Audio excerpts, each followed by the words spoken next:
berkeliling mengumpulkan botol bekas di jalanan demi mendapatkan uang untuk adiknya. Sering direndahkan oleh orang lain, tak membuatnya lemah dan menyerah. Kalau mau ambil sana. Terkadang hanya demi sebuah kaleng bekas nyawa bisa jadi taruhannya. Menjual pada pengepul yang biasa membeli barang rongsokannya. Sepertinya hari ini Dini berhasil mengumpulkan dan dapatkan uang yang banyak. Melihat uang yang dia dapat sangat banyak, Dini pun ucapkan terima kasih pada bosnya. Terima kasih bos. Kasihan sekali anak itu harus menghidupi adiknya yang sebatang kara sendirian. Aku tidak tega. Rupanya hari itu adalah ulang tahun adiknya Noni. Menanyakan kue ulang tahun yang akan diberikan. Pelayan merekomendasikan kue yang cocok untuk adiknya. Siapkan kue yang dipilih. Deni pun membayar kue itu dengan uang yang baru saja dia dapatkan. Ternyata di rumah Noni sedang siapkan kue kukus yang selalu jadi menu makan malam mereka. Akibat kurang hati-hati, Noni tak sengaja kena uap panas dari pengukus roti. Masuk ke rumah tanpa bawakan kue ulang tahun, Deni pun sepertinya sengaja ingin berikan kejutan pada Noni. Rupanya hari itu adalah hari ulang tahun Deni juga. Tancapkan lilin ulang tahun di atas roti kukus, sepertinya Deni sangat tersentuh oleh perhatian sang adik. Memperingatkan Noni untuk tidak perlu melakukan hal yang hanya akan melukainya. Noni pun tidak marah, dan dia justru memberikan roti kukus buatannya yang baru. Kakak makanlah selagi panas. Hal yang selalu menjadi kebiasaan mereka adalah makan roti kukus dibagi menjadi dua. Meminta Noni untuk menunggunya di rumah, Deni pun keluar seperti Ade yang ingin dia berikan pada Noni. Saat Noni sedang menikmati roti kukus buatannya, tiba-tiba datanglah seorang pria dengan membawa mobil. Memaksa dan menyeret Noni untuk ikut dengan mereka. Noni yang merasa ketakutan pun akhirnya berteriak dan didengar oleh Deni. Tak ingin Noni dibawa oleh para penculik, Deni pun melawan yang menyebabkan Deni terjatuh. Menangis melihat kakaknya yang ditinggal sendirian, Noni hanya bisa pasrah. 20 tahun berlalu, dan tepat hari ini adalah hari ulang tahun Noni adiknya. Rupanya kehidupan yang sulit tak membuat Deni menyerah akan kehidupannya. Melihat kue ulang tahun di atas meja, membuatnya teringat kembali kejadian 20 tahun yang menyebabkan Noni menghilang. Melihat Deni yang marah, semua karyawan pun bingung. Kapan kita bisa pulang? Aku sudah lelah di rumah sakit terus. Menjanjikan mereka akan pulang dalam waktu dekat, Noni pun mencoba menghibur putrinya. Namun ada hal yang mengejutkan untuk Noni, ternyata putrinya mengidap penyakit yang parah. Berjanji akan siapkan uang dalam waktu 7 hari. Noni hanya minta putrinya disembuhkan. Ternyata hidup Noni tak seberuntung kehidupan Deni. Setelah kecelakaan yang membuat suaminya menjadi lumpuh total, maka Nonilah yang mencari nafkah untuk keluarganya. Memiliki suami yang sangat perhatian dan menyayanginya. Sepertinya ini adalah salah satu anugerah yang Tuhan berikan untuknya. Meski tubuhnya memiliki kekurangan, namun dia masih mau bekerja untuk membantu Noni mencari uang. Terharu dengan perjuangan suaminya, Noni pun tak bisa menahan air matanya. Tiba-tiba datang sebuah mobil yang berhenti di depan kedai Noni. Ternyata pria itu adalah saudara yang datang menemui mereka dari kampung. Benar saja, dia adalah adik angkat Noni yang tinggal di kampung. Mengetahui kondisi keponakan yang sedang sakit, ternyata adik angkat Noni diam-diam datang bersama kedua orang tua angkat Noni. Ibu, ayah, apa yang kalian lakukan di sini? Bukankah aku sudah memberitahumu untuk tidak memberitahu ibu dan ayah? Sengaja datang ke kota menemui Noni. Mereka datang membawa uang untuk membantunya. Ayah dan ibu Noni menjual sebagian kebun di kampung untuk biaya pengobatan cucunya. Begitu banyak yang menyayangi Noni dan keluarganya, sehingga para kerabat yang dekat dengan dia pun semua membantu. Meski kita hanya pedagang kecil, setidaknya ini bisa membantu meringankanmu. Paman tahu ini mungkin tak seberapa, tapi setidaknya aku bisa membantumu. Betapa Noni sangat beruntung memiliki orang-orang yang sangat peduli menyayanginya dan juga putrinya. Tiba-tiba datang penagih hutang yang merampas uang di tangan Noni. Tak senang melihat Noni yang memegang uang di tangannya, pria itu pun merampas dan mengambilnya dengan paksa. Mengancam akan memberikan pelajaran pada Noni jika dia tidak menyerahkan uang itu padanya. Kalian tunda lagi pembayarannya.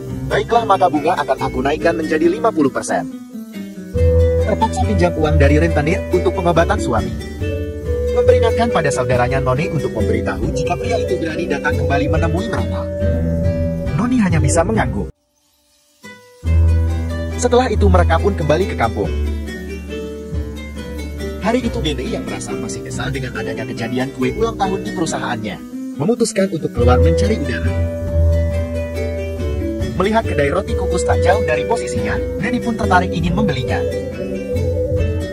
Perintahkan sekretaris untuk membeli, Denny hanya bisa menunggunya di mobil.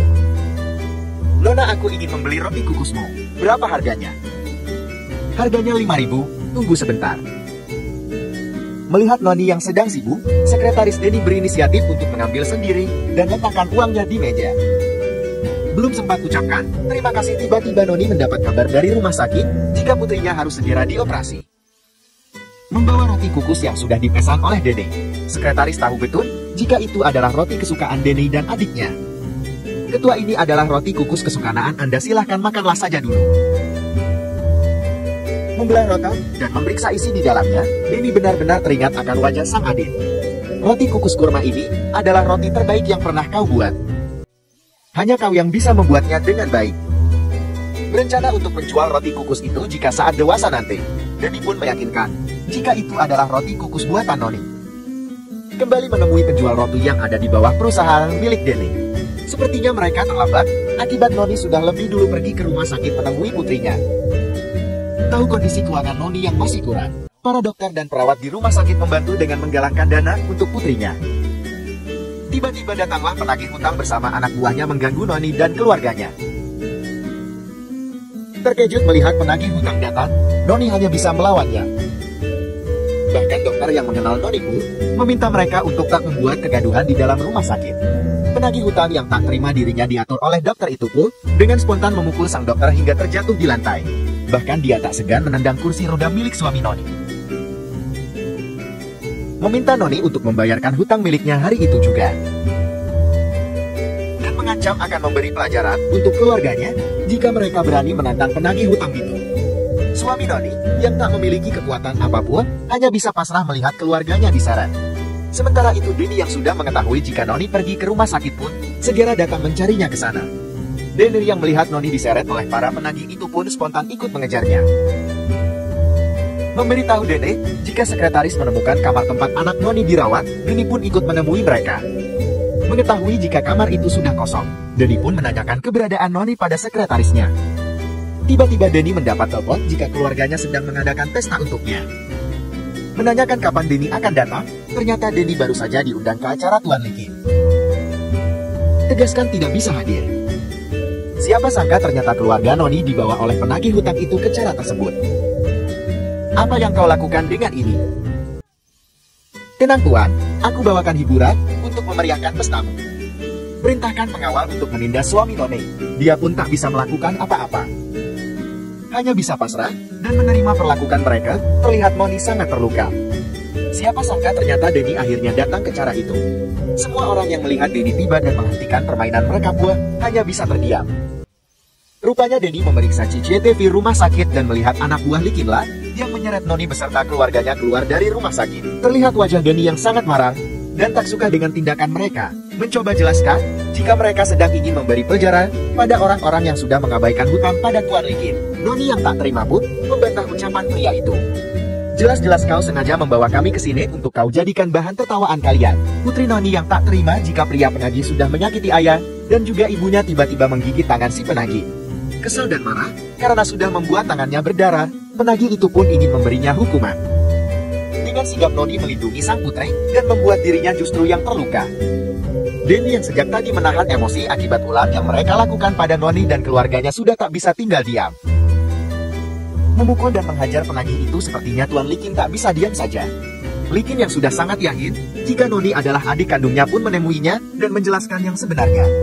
Sontak semua orang yang di dalam gedung dan mendengar pernyataan Likin pun membuat semuanya terkejut. Tidak percaya apa yang sudah mereka lakukan pada Noni. Sepertinya kali ini mereka akan mendapat masalah besar. Memastikan jika putrinya baik-baik saja, Denny minta para ajudan untuk membawa putri Noni ke rumah sakit secepatnya. Mulai hari ini dan seterusnya perusahaanku melarang keras bekerja sama dengan perusahaan. Minta pengawal untuk menyeret mereka keluar dari gedung miliknya.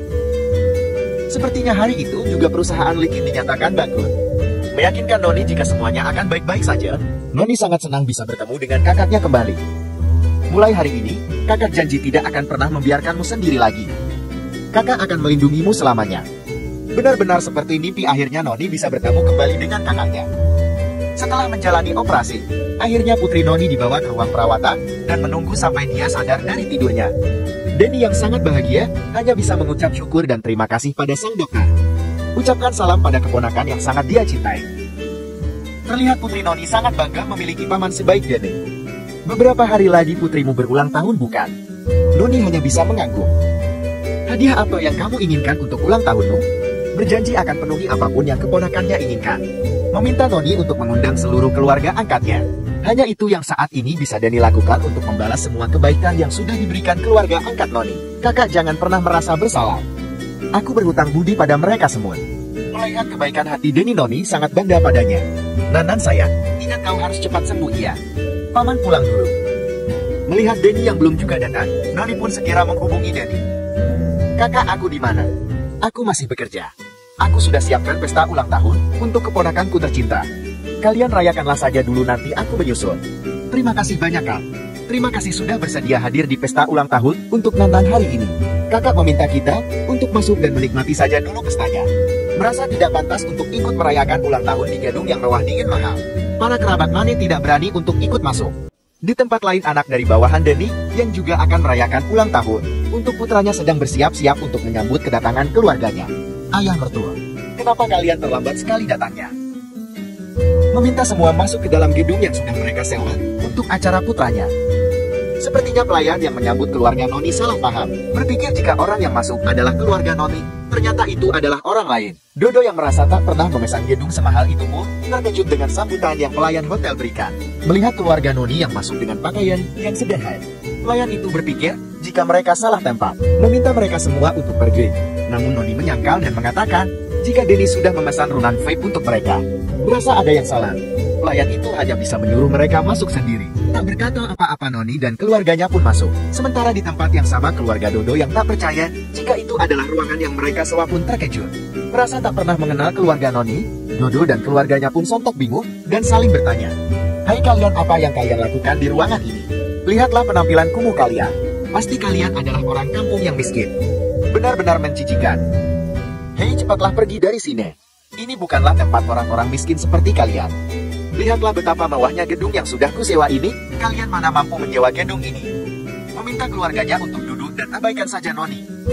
Meminta mereka keluar dan cari tempat duduk sendiri jika ingin tetap bersikeras di dalam ruangan ini. Bukankah kau bilang tempat ini dipesan oleh kakak ipar untukmu dan putri kita? Sementara mereka sedang sibuk mencari tempat duduk untuk merayakan ulang tahun putrinya. Ternyata semua meja yang ada di gedung sudah disewa oleh semua orang. Sementara Putri Noni yang tetap ingin duduk di kursi yang sudah disewa oleh pamannya tetap bersikeras ingin duduk di meja itu. Dengan kejamnya istri Dodo malah mengusir dan meminta Putri Noni meninggalkan meja mereka.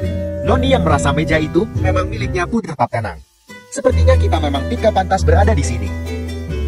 Aku yakin ini pasti meja yang sudah dipesan oleh pamanku, jadi seharusnya merekalah yang pergi dari sini. Berikan informasi jika keluarga Noni sudah ada di restoran yang Denny pesan. Ketua saudara Anda dan keluarganya telah memasuki gedung yang Anda sewa. Meminta sekretaris untuk siapkan hadiah yang akan dibawa ke acara itu. Semua daftar barang yang akan kita bawa sudah aku tulis di dalam amplop itu. Aku juga sudah siapkan kue yang Anda pesan ketua. Kalau begitu, ayo kita pergi sekarang. Baik. Merasa tugas dan pekerjaan di perusahaan sudah selesai, Denny pun bersiap untuk pergi ke tempat acara. Tak terima disepelekan, akhirnya saudara Noni membawa meja dan kue yang sudah disiapkan oleh mereka. DAK ingin mengecewakan keponakan yang sudah sangat senang bisa merayakan ulang tahunnya di restoran. Rupanya mereka memang sudah berencana merayakan ulang tahun Nana dan mengajaknya berkemping di halaman rumah. Jadi semua barang sudah mereka bawa di dalam mobil. Entah kebetulan atau tidak, beruntungnya mereka membawa barang-barang itu dan tak meninggalkannya. Sementara di tempat lain, putra Dodo yang sudah merayakan ulang tahun pun sudah mendapat banyak ucapan dan hadiah dari semua kerabat yang datang. Sebelum meniupkan lilin, istri Dodo meminta sang putra mengganti pakaiannya dengan setelan jas yang lebih mahal. Rupanya jas yang akan dipakai Dodo adalah jas mahal yang dipesan oleh sang nenek pada desainer ternama. Terima kasih semuanya sudah ikut serta merayakan ulang tahunku malam ini. Hai anak miskin, ini kau boleh mencicipi rasanya kue orang kaya. Ambillah. Aku tidak mau. Ambil saja, ini kue sisa. Tidak mau kau bawa saja. Nanan, yang tidak sengaja mengotori pakaian putra Dodo pun menangis. Terkejut melihat jas yang dipakai Dodo kotor, sontak ibu Dodo marah dan meneriaki Nana. Dasar anak miskin kampungan tak tahu diri, aku baru saja membeli jas ini seharga 30 juta. Jangan hina keluargaku. Pantas saja anaknya begini, orang tuanya saja tidak bisa mendidik anaknya dengan baik. Memberi nasihat dan pengertian pada Nana, Nono terlihat masih menahan rasa sabarnya. Hei kau wanita kampung, didik anakmu itu dengan baik. Mereka hanya orang miskin, mana mungkin tahu apa itu barang mahal. Percuma menjelaskan, panjang lebar mereka tak akan mengerti. Aku sarankan lebih baik, minta mereka meminta maaf dan berlutut saja di kaki kita. Tak ingin membuat masalah semakin panjang, Noni pun berlutut di hadapan Dodo dan keluarganya. Istriku, apa yang kau lakukan, cepat bangun. Aku mohon maafkan putriku. Aku tidak butuh maafmu, aku mau putrimu yang melakukannya. Pokoknya keluargaku mau putrimu yang berlutut. Istriku, cepat bangun. Mereka tidak pantas menerima perlakukan ini darimu. Bahkan, jika aku mau, aku bisa saja menendang kalian ke penjara. Jika aku mau. Dasar wanita tak tahu diri. Denny yang melihat kejadian itu pun sontak berteriak. Siapa yang berani menyentuh adikku? Mengenal Denny adalah orang yang paling disegani di kota itu. Ternyata wanita yang sudah mereka rendahkan adalah adik dari Denny. Ayah Dodo yang melihat kejadian itu pun terkejut dan marah besar padanya. Apa kau sadar tindakanmu bisa saja membuatku kehilangan segalanya?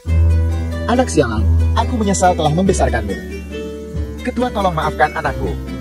Aku benar-benar menyesal atas kejadian ini. Keterlaluan, sepertinya Denny sangat murka dan tak bisa memaafkan Dodo. Beraninya kalian menyakiti adikku. Beraninya kau mengacaukan ulang tahun keponakanku. Berlutut dan minta maaf sebanyak mungkin. Jika kau tak mau, maka bersiaplah menerima hukuman yang lebih kejam dariku. Perintahkan sekretaris untuk mengirimkan hadiah yang sudah Denny siapkan untuk adiknya. Ternyata hadiah yang diberikan Denny adalah hadiah yang akan diberikan pada adik iparnya. Terima kasih selama ini sudah menyayangi adikku dan menjaganya dengan baik. Ini adalah villa yang aku sudah siapkan untuk keluargamu. Terima kasih banyak kakak. Dan masih banyak lagi hadiah yang pantas kau dan keluargamu terima. Berikut adalah beberapa hadiah yang sudah kami siapkan untuk seluruh kerabat dan keluargamu. Sebagai ungkapan terima kasih kami karena sudah menjaga Nona dengan baik. Ambil sepasang cincin bermata biru untuk diberikan pada Noni. Sebagai ungkapan penyesalan tak bisa hadir pada saat pernikahan Noni dan suaminya. Aku juga sudah menyiapkan ini untukmu. Kakak, kau tak perlu menyalahkan dirimu. Hanya ini kesalahan yang bisa kutebus untukmu. Noni yang sangat tersentuh oleh tindakan Denny pun tak dapat menolak pemberiannya. Memiliki kakak dan suami yang menyayanginya, Noni benar-benar wanita yang sangat beruntung. Pasangkan cincin di jari masing-masing. Akhirnya mereka hidup bahagia.